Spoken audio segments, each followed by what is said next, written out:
Hello everyone, welcome back. Today I'm going to be talking about comicsgate.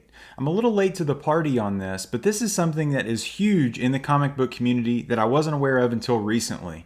Many of you are probably already aware of comicsgate, but I'm sure there's many people that are watching this video that are trying to figure out what this is and why it is so popular. So you can't talk about comicsgate without talking about a few specific names, one of which is Ethan Von Schaber. This guy is kind of the at the forefront, the spearhead of this comicsgate movement, as well as many other famous writers and artists, as well as other content creators. Many of you that are aware of comicsgate, whether you're for it or against it, already probably have an opinion, but I'm going to kind of talk about what this is and what I think about it. You can't really talk about comicsgate without talking about this Comic Artist Pro Secrets YouTube channel, which is massive, 146,000 subscribers.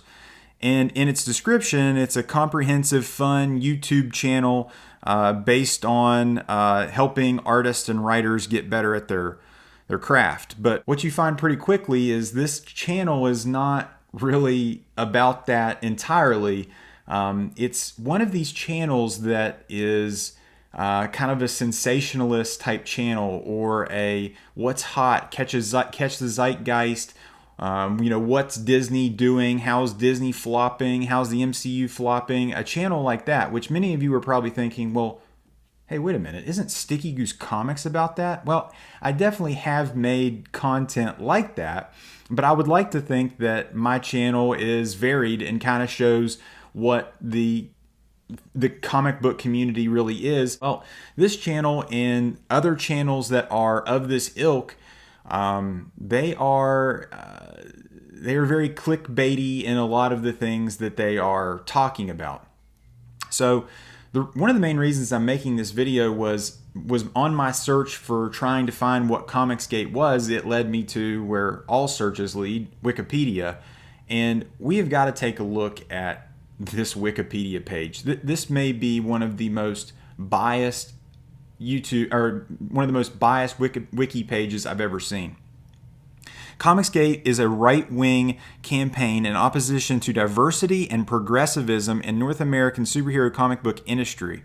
Its proponents target the creators hired, the characters depicted, and the stories told, and maintain that these elements have led to the decline in both quality and sales. The name is derived from Gamergate, a similar movement related to video games. So if a lot of you guys are gamers or know of this movement, there were a lot of like trolls and people on 4chan and all these guys on the internet were basically tired of the woke movement and the social justice warrior movement, and everybody was kind of came to the forefront, and they weren't going to stand for it. It led to a lot of like harassment of certain individuals that are creators, writers of certain video games, and it sounds like Comicsgate is something they're trying to kind of take that name Gamersgate and make it a comic related thing.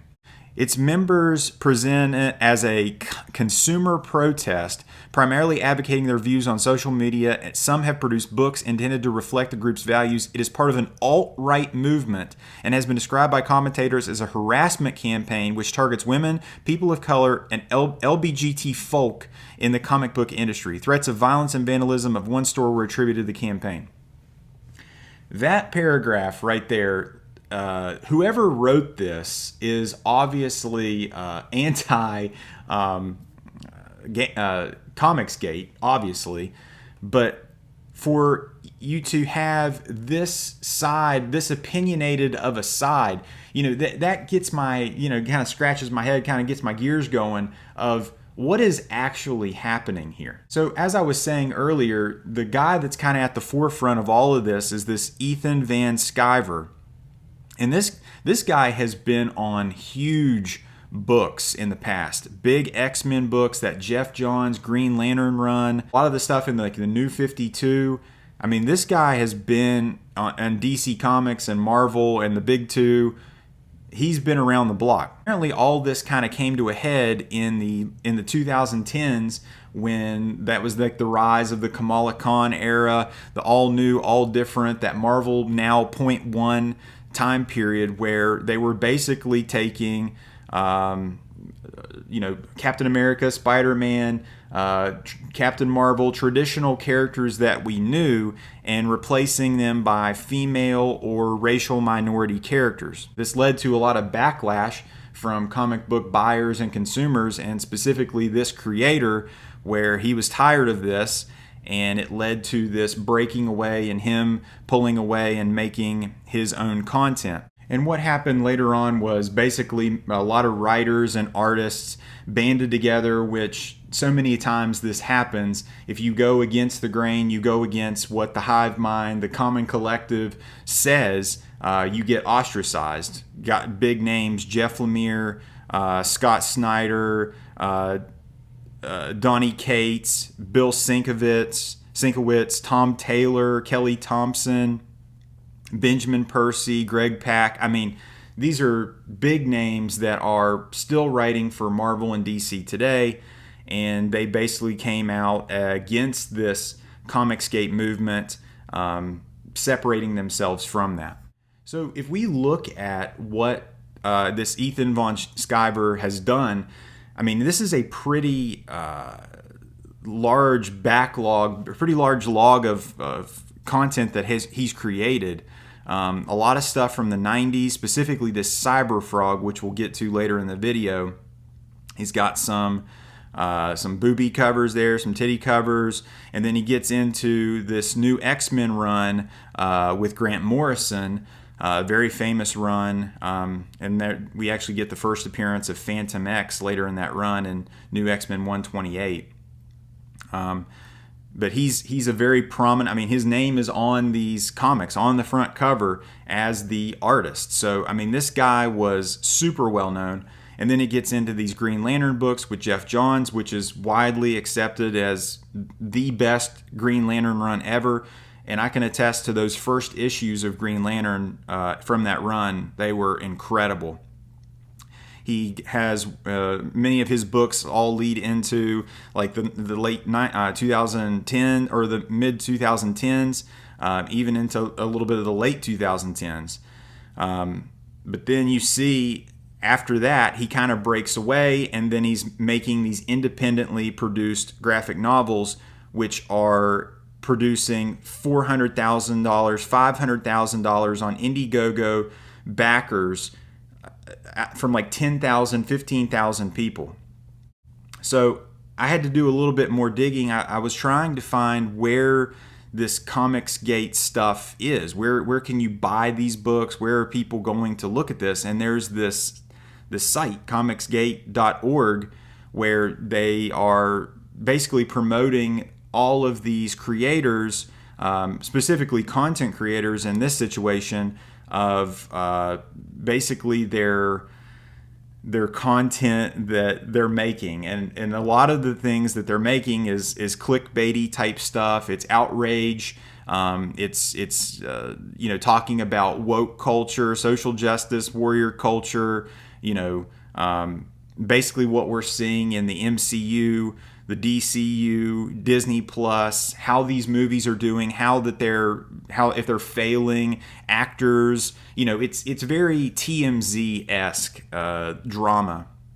And then I looked at some of the books that they are producing, which I find very interesting. What makes a non-woke book? Well, one thing that kind of stood out right off the bat is these titty cover books. Like, you just don't see that outside of like Vampirella, and Lady Death books that are produced by like Dynamite and these publishers that are not the big two. But so many of these stories, I don't know what makes them not woke. Obviously, a lot of the books that, I don't really read many modern books or books that are on the shelves right now. I can't stand those stories. But where do you draw the line on what is woke and what's not woke? Who is the arbiter of who says what that is? I don't know.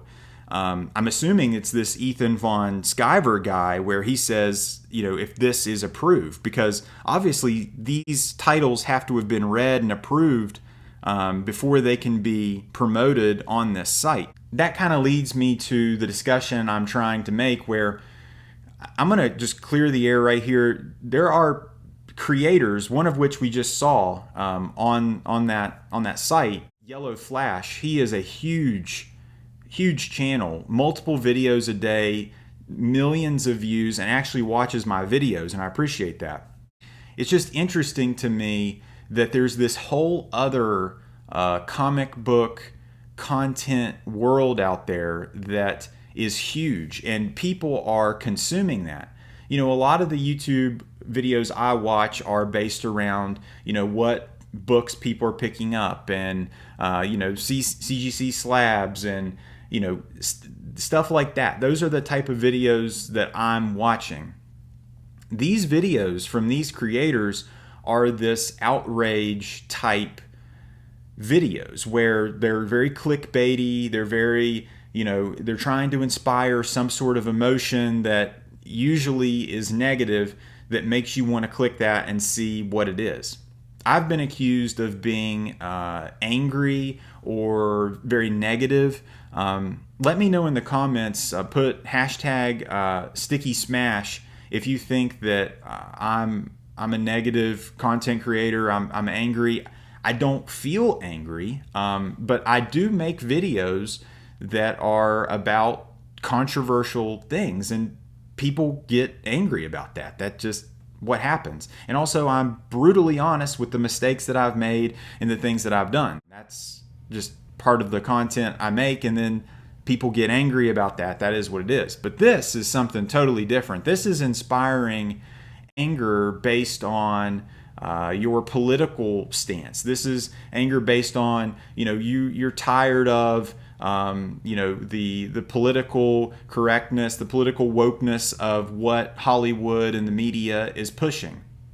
And I have made videos about things like that on my channel. I mean, I am anti-woke. I'm anti-social justice warrior, but that's not the content that I make. That's not what, I don't want to talk about that like every single day. It's exhausting to think that way. And honestly, I kind of feel sorry for these guys. Let me just be clear. These guys are doing extremely well. I'm sure they're making crazy money in ad revenue, and obviously they're making crazy money on these books, $500,000 on Indiegogo. And I do not want to anger the comicsgate folks. Definitely do not want to be on their bad side. And I understand why they're doing it, because they're basically tapping into the outrage, tapping into people, we ain't going to take it no more, that beat down type of mentality. It's just, who is the arbiter? Who says what's woke? Who says what's what? Do you want that to be in your feed every day? Do you want that to be what's on your mind? I don't know. Guys, what do you think? Do you guys buy Comicsgate books? Did this explain anything of what Comicsgate is? Let me know. If at any point in time you like this video, give it a thumbs up. And if you like this video, subscribe for more. Take care.